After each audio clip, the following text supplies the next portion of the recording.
Un cheval de Troie pour sauver Hélène.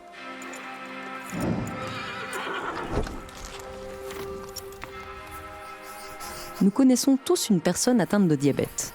Moi aussi, et elle s'appelle Hélène. Coucou. C'est une guerre qui s'opère entre son pancréas et son système immunitaire. Partons d'un exemple simple. Manger une grande frite apporte une grande quantité de glucose dans le sang. Chez une personne en bonne santé, des cellules du pancréas, appelées cellules bêta, sécrètent de l'insuline pour réguler le taux de sucre. Dans le cas d'Hélène, c'est très différent. Son système immunitaire est défectueux. Il attaque et détruit petit à petit toutes les cellules bêta du pancréas. Le sucre s'accumule alors dans son sang et peut causer la détérioration des vaisseaux sanguins et des nerfs ainsi que d'autres pathologies graves. Actuellement, le traitement le plus répandu est l'insulinothérapie. Hélène mesure régulièrement son taux de sucre et s'il est trop élevé, elle doit s'injecter de l'insuline. Vous vous en doutez, c'est très désagréable au quotidien. Dans sa thèse en biologie, Myriam cherche une alternative à l'insulinothérapie. Pour cela, elle travaille sur l'encapsulation de cellules fonctionnelles. Une fois implantées chez Hélène, elles seront protégées des assauts de son système immunitaire agressif.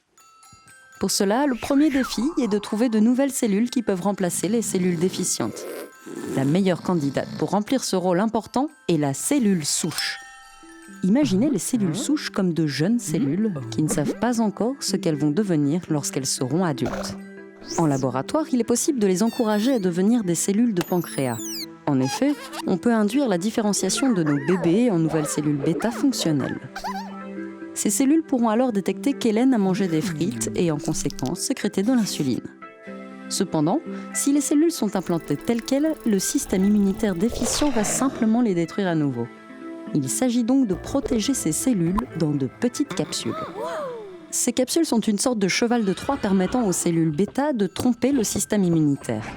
Grâce à ce cheval de Troie, les cellules peuvent accomplir leur mission dans le corps sans être détruites par le système immunitaire défectueux. Le travail de Myriam est donc de développer une capsule qui présente toutes les propriétés nécessaires, comme la compatibilité, la porosité ou la résistance, pour protéger et cacher les nouvelles cellules. En implantant ce cheval de Troie chez Hélène ou un autre patient diabétique, on sera capable non seulement de traiter la maladie, mais aussi de la guérir réellement. Ainsi, on pourrait augmenter considérablement la qualité de vie d'Hélène et celle de vos proches diabétiques.